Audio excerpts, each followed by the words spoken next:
लड़का है ISEER speed, जो अपनी टीनेज लाइफ में एक छोटे से कमरे में बैठकर दिन रात गेमिंग करता था और अपनी स्ट्रीम्स के अंदर कुछ ऐसी अजीब हरकतें करता था जिससे काफी लोग यही बोलते थे कि आखिर ये पागलों की तरह कर क्या रहा। लेकिन ये बात किसी ने सोची भी नहीं होगी कि वही लड़का एक दिन पूरे दुनिया भर में इतना ज्यादा फेमस हो जाएगा कि उसके फैंस ही उसके लिए एक दिन बिल्कुल क्रेजी हो जाएंगे। ये स्टोरी है आइशो स्पीड, जिसके अचीवमेंट्स भले तुम्हें आसान लगते हो, लेकिन वहां तक पहुंचने की जर्नी बिल्कुल आसान नहीं थी। 21 जनवरी 2005, सिंसिनेटी, ओहायो। यहीं से डैरेन वॉटकिंस जूनियर की जर्नी की शुरुआत होती है, जो आगे चलकर स्पीड के नाम से काफी पॉपुलर होने वाला था।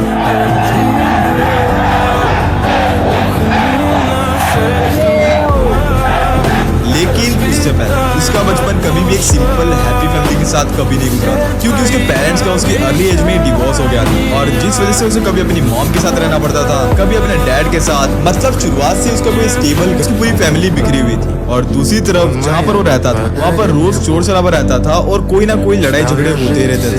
But my mom, like, I did kind of grow up like not in a not so well neighborhood, you know. I had a lot of fights, you know.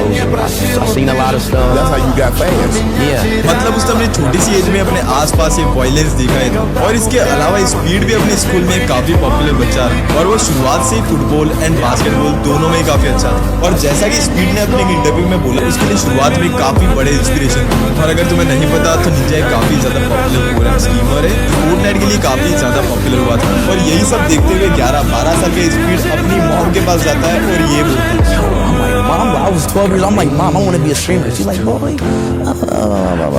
it's crazy. I really think my mom remembered this. I told my mom at 12 years old, 11 years old, I want to be a YouTuber. I want to be a streamer. लेकिन उसकी mom के लिए ये सब कुछ speed ने अपना decision ले लिया था। अब चाहे उसकी मॉम उसे सपोर्ट करे या ना करे, उसे तो अब यूट्यूबर बनना था। इसीलिए मार्च 2016 के अंदर स्पीड ने अपना एक चैनल बनाया और उसने उसके ऊपर दिसंबर 2017 तक कोई वीडियो अपलोड ही नहीं किया। देन उसने 2017 के एंड में अपना एक पहला वीडियो अपलोड किया, जो कि था 2K18 का एक गेम प्ले। फिर 2018 में उसने स्ट्रीमिंग ट्राई की, जहाँ पर फोर्टनाइट खेलता था, जिसका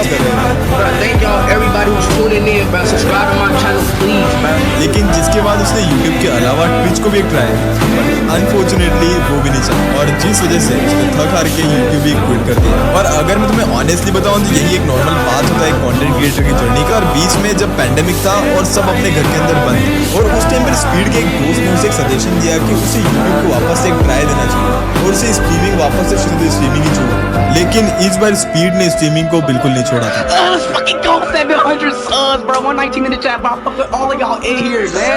भले ही उसे एक या दो लोग भी क्यों ना देख रहे। I had that one viewer, and that viewer made me keep going. लेकिन स्ट्रीमिंग की ऑब्सेशन ने उसका पूरा फोकस खत्म कर दिया था, जैसे होमवर्क का उसका इनकम्प्लीट रहना, यहाँ तक कि उसकी क्लासेस भी मिस हो जाती थी और ऊपर से उसके ग्रेड्स भी खराब होने लगे। और जिस वजह से उसकी माँ को ये बात समझ आने लग गई थी कि स्पीड अपना पूरा दिन गेम्स और यूट्यूब पे डाल, और जिसके कारण ही ये सब कुछ हो रहा है। और थी जो कि ऑलरेडी एक टफ नेबरहुड में रह रही थी और अपने बच्चों को बड़ा कर रही थी, और दूसरी तरफ स्पीड ये सब कर रहा। 15 साल की स्पीड के सामने एक प्रॉब्लम है। जब उसकी क्लिप थोड़ी सी वायरल हो गई वर्ल्ड स्टार हिप हॉप के अंदर,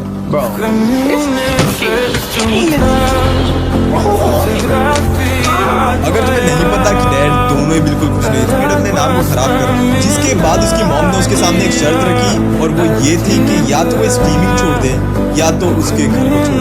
No, she told me to quit or I'm leaving. Like, you know, or you can't do this on my own.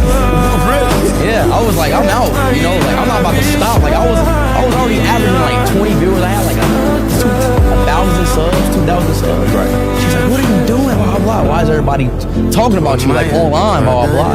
Because it was like paid comments. जब speed ने ये decide कर लिया था कि अब वो उसकी मॉम के साथ नहीं रहेगा, तो उसके बाद वो अपने डैड के साथ उनके घर पर रहने चला है। एंड उसके डैड शुरुआत से उसके लिए काफी ज्यादा सपोर्टिव थे। वेल, ये चीज मैं अपने एक्सपीरियंस से बोल रहा हूँ कि सोशल मीडिया जैसे प्लेटफॉर्म्स पर जहाँ पर वो अपना एक स्टाइल बनाते, और आइशो स्पीड के लिए वो स्टाइल था कि I'm about to see Aisho Speed freak out over again.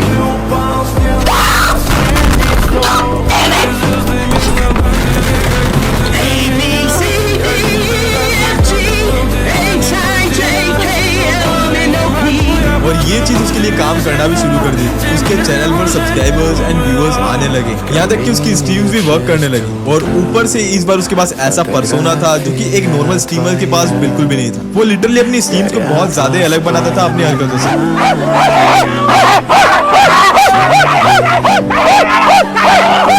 यहाँ तक कि जो स्पीड के दोस्त ने स्ट्रीमिंग छोड़ दी थी, उसने डिसाइड किया स्पीड का मैनेजर बनने का। एंड उन दोनों ने बेटर कंटेंट आइडियाज निकाले और जिस वजह से उनकी ग्रोथ और भी ज्यादा स्पीड अप हुई।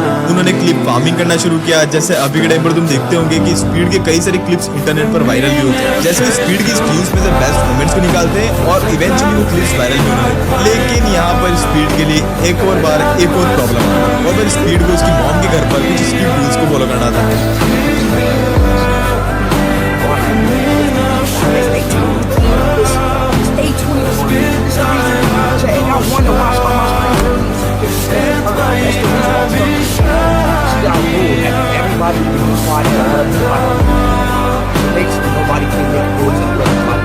जिस रात के 11 बजे के बाद स्ट्रीम मत करना, लेकिन ऐसा भी बिल्कुल नहीं था कि स्पीड जब अपनी मॉम के घर पर आया और उसे बिल्कुल फायदा ही नहीं हुआ। उल्टा उसकी मॉम के घर पर आने के बाद उसकी ग्रोथ और भी ज्यादा डबल हो गई थी। उसने 2021 के मार्च, अप्रैल एंड मई के अंदर उसने अपने चैनल पर 50,000 से लेकर 3 लाख सब्सक्राइबर्स यूं ही अचीव कर लिए थे।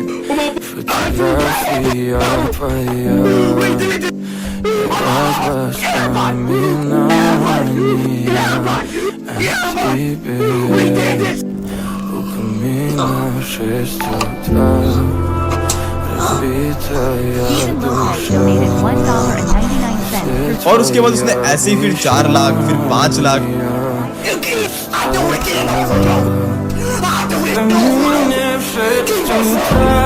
एंड यहाँ तक कि 6 लाख सब्सक्राइबर्स भी हिट कर लिए। लेकिन इस चीज पर उसकी मॉम को बिल्कुल भी खुशी नहीं हुई। जब स्पीड ने अपने चैनल पर 6 लाख सब्सक्राइबर्स हिट किए थे, तब उसकी मॉम ने उसे कांग्रेचुलेट भी नहीं किया और उल्टा उनके रूल्स के अकॉर्डिंग उसे स्ट्रीम बंद करने को बोला।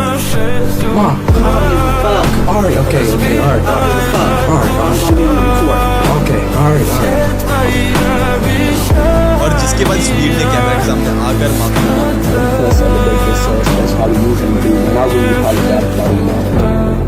I just got done attending everything. I'm like, I really wish we could just celebrate ourselves like how we used to do it. I'm sorry. और ऐसे उसके साथ बार-बार होता है। उसकी मॉम स्पीड के लिए कभी हैप्पी थी ही नहीं। Hey, honey, King! What? Congratulations!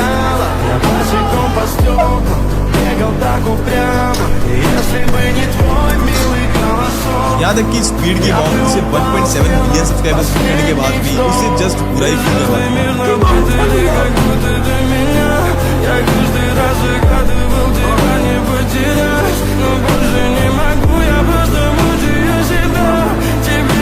यहाँ तक कि उसकी मॉम बीच स्ट्रीम्स के अंदर उसका इंटरनेट भी कट कर देती थी।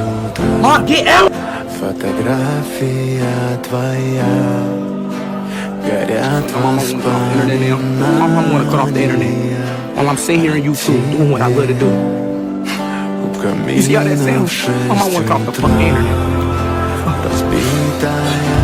और वो भी तब जब उसे इतनी सारी ऑडियंस लाइव पर देख रही थी।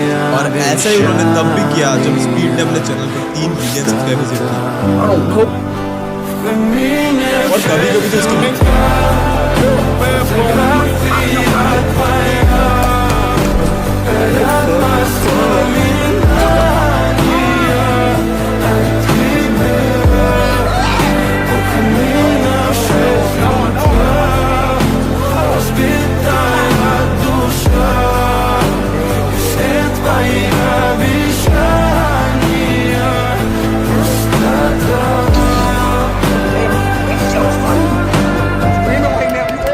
छोड़ देना,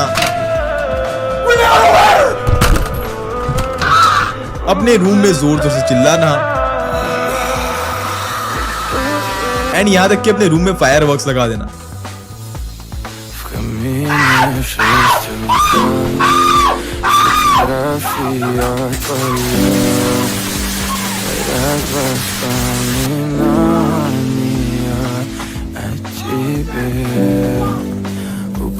लेकिन हाँ, वन में ही उसने काफी ज्यादा चीजें की थी। जैसे उसने अपना म्यूजिक वीडियो निकाला जो उसके चैनल पर आज के टाइम पर मोस्ट पॉपुलर वीडियो, जिस पर करंटली 231 मिलियन से भी ज्यादा व्यूज है। और साथ में उसने कई क्रिएटर्स के साथ कोलैब भी किए।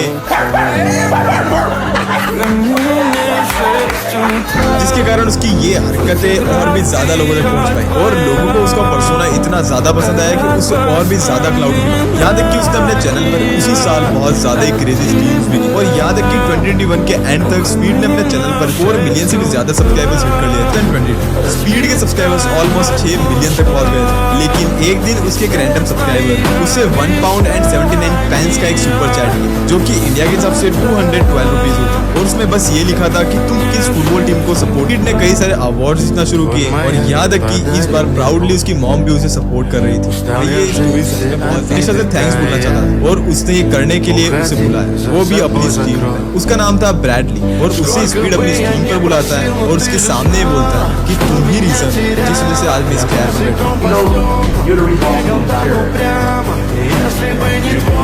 यहाँ तक कि स्पीड अपने भाई को भी काफी ज्यादा सपोर्ट करता है, क्योंकि उसके अकॉर्डिंग जो उसने फेस किया वो चाहता है कि उसका भाई कभी वो फेस ना करे। अभी के टाइम पर आईजी स्पीड की टीम में काफी ज्यादा डेडिकेटेड लोग हैं, चाहे वो उसका कैमरामैन हो या फिर बॉडीगार्ड, वो हमेशा उसके लिए काफी बड़े हों।